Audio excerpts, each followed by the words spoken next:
Ivy! Huwag mo akong mabibi. Wisit ka. Saan ka galing? Naka-uniforme ako. Galing akong trabaho. Summer, naka-jacket ka? Kung ginigilaw ka, edi dapat nagkumot ka na lang din. Saka nakakita nakakumot habang nagtatrabaho? Mukha naman akong gago, no? So, hindi ka pwede tanungin. Ako, pwede ba kitang tanungin kung kumain ka na? Hindi pa nga ako makain. Gutom na ako eh. Nagpapasexy ka. Ayaw mo kumain. Nagda-diet ka.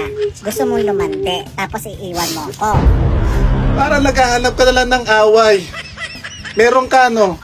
O sige, uunahan na kita. Bago mo pa sabihin may napanaganipan ka na meron akong babae. Hindi totoo yun. Parang awa mo na. Ano naman kung may dalaw ako? Bakit? Anong gusto mo? Maghahanap ka ng iba? Hindi, ayoko na to. Ayoko na. Kapal ang mukha mo. Anong gagawin mo? Totopakin na rin ako.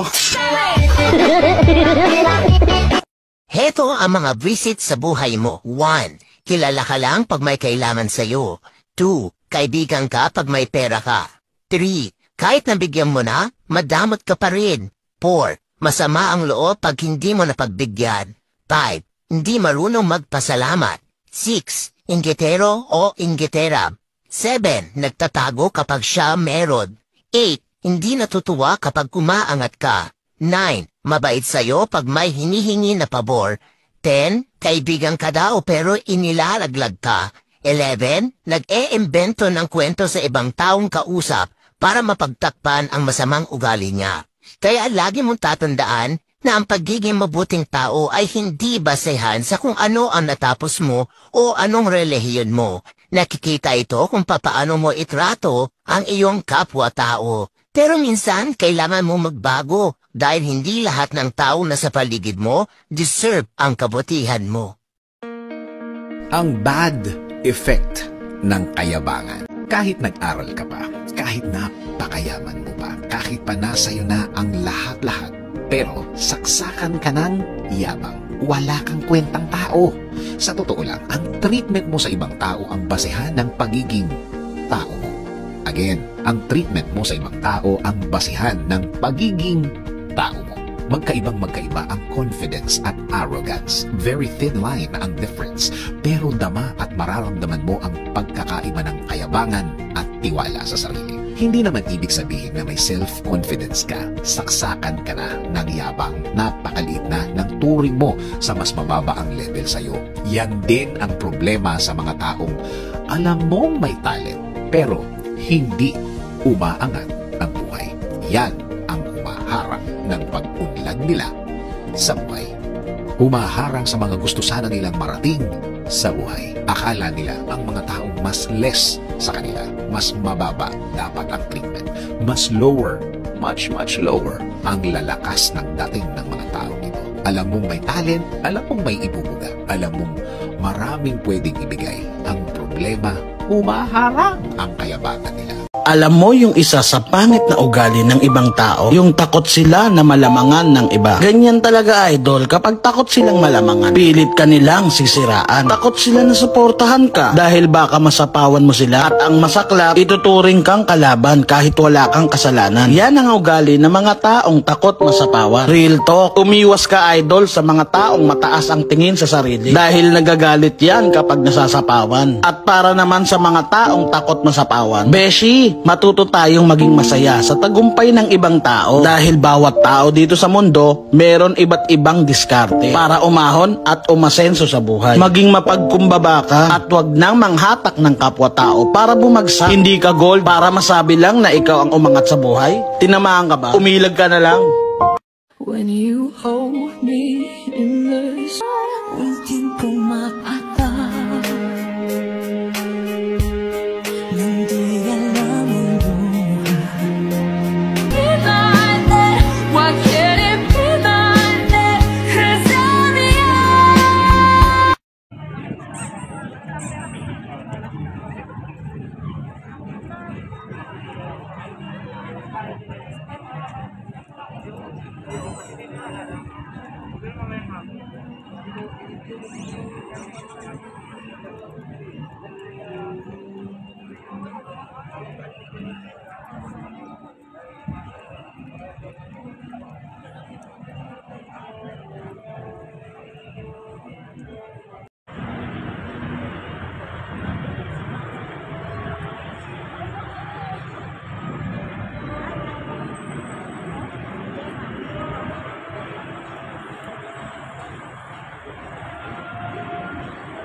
Lahat ng pagsubok may dahilan.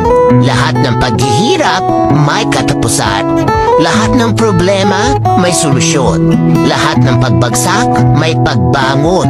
Wala tayong hindi kayang lampasan at pagtagumpayan kapag Diyos ang ating maging sandalan. Sino po naniniwala isang araw, alaala na lang ang payo ng mga magulang mo sa'yo? At sino po naniniwala, isang araw, yung nanay na kasama mo ngayon, maaaring katabi mo ngayon, yung tatay na kasama mo ngayon, isang araw, aalalahanin mo na lang din. Hindi kayo forever na magkasama. Kaya nga, lahat ng magulang hanggat kasama pa yung anak, gagawin ng lahat. Ipapayo lahat ng mabuti, paaalalahanan ng anak kasi alam niya, isang araw, iiwan niya yung kanyang mga anak. Isang araw, hindi lang payo ng mga magulang mo ang magiging alaala. Kahit magulang mo isang araw, magiging alaala na lang sa buhay mo. Kaya nga napakapalad mo kung may magulang ka pa ngayon na kasama, may magulang ka pa ngayon na nagpapayo sa'yo, may magulang ka pa na nagpapaalala sa'yo. Kasi one day, wala na yan sa tabi mo. Yung mga payo niya, alaala na lang din sa buhay mo. Sa mga laging late dyan, mas bagalan nyo pa kumilos. Kung yung pasok nyo 8 a.m., gumising kayo ng mga 7:59. Yan, para isang minuto lang yung paligo, kain at travel ninyo. Sakto yan. Pagpasok ninyo, lunch time na. Kain ka na lang. Mindset ba, mindset? Pagkagising mo, huwag ka munang kumilos. Huwag. Umupo ka muna, magmuni-muni ka, kahit na may trabaho ka, kahit na may pasok ka, huwag ka munang kumilos. Isipin mo muna yung mga nakaraan mo. Yung mga nakaraan yun ng ex mo, yung mga nahulog ka sa kalabaw, kahit na alam mong late ka na, inaantay ka na, hindi ka pa kumikilos dyan. Yan. Bago ka kumilos, pag mga last 1 minute na lang. Yan. Kasi feeling mo, last defense ka talaga. Last defense ka, inaantay ka na lang ha. Diba ganyan? Yung mindset mo dyan kasi, bago ka umalis ng bahay nyo, sharp na sharp. Talagang sharp na sharp. Diba? Kung yung pasok mo 9, alisan mo ng mga 8:59. Yan. Sakto yan. Panatilihin mo lang yung pagiging late mo. Dahil naniniwala ako sa'yo na balang araw, hindi ka natatanggapin sa pinapasukan mo. Dahil dyan, sa kakupadan mong kumilos. Kaya tuloy-tuloy mo lang yan. Kung yung pasok mo kasi 6 a.m., uminom ka pa sa gabi. Para may hangover ka, pagkagising mo, Hindi dapat nagpapagalingan sa loob ng pamilya, sa halip dapat nagtutulungan. Why? Dahil ang pagbagsak ng isa ay pwedeng maging pagbagsak ng buong pamilya.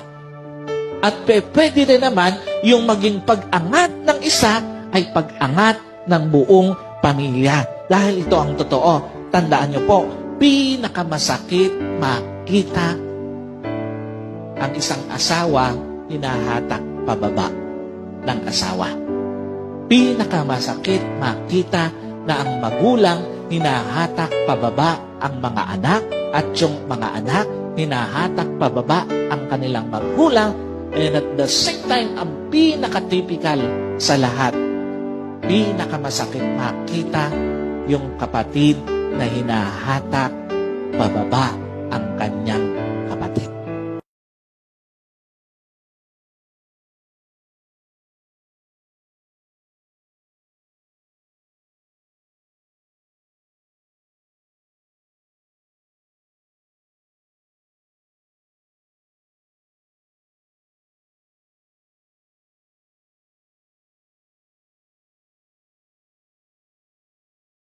Bakit daw may mga mister na nagrereklamo dahil palagi na lang daw tama ang kanilang misis? No. Eh yan naman talagang hiniling nyo mga mister eh. Tamang babae.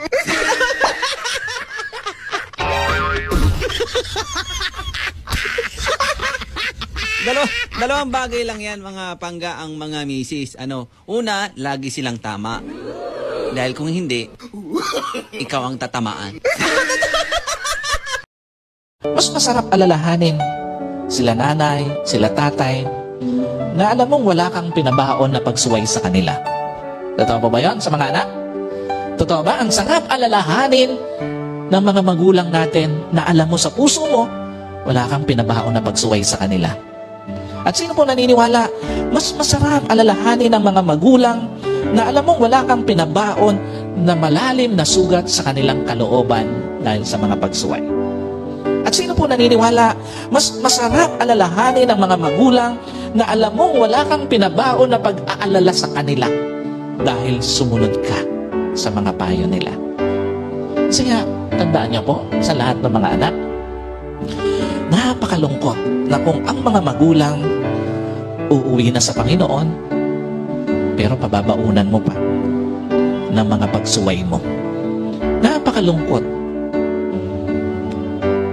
na kung ang mga magulang uuwi na sa Panginoon, mapapabaunan mo pa ng malalim na sugat sa kalooban.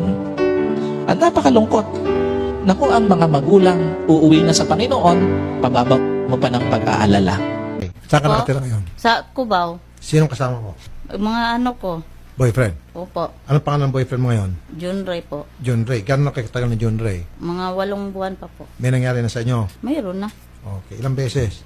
Dami. Dami.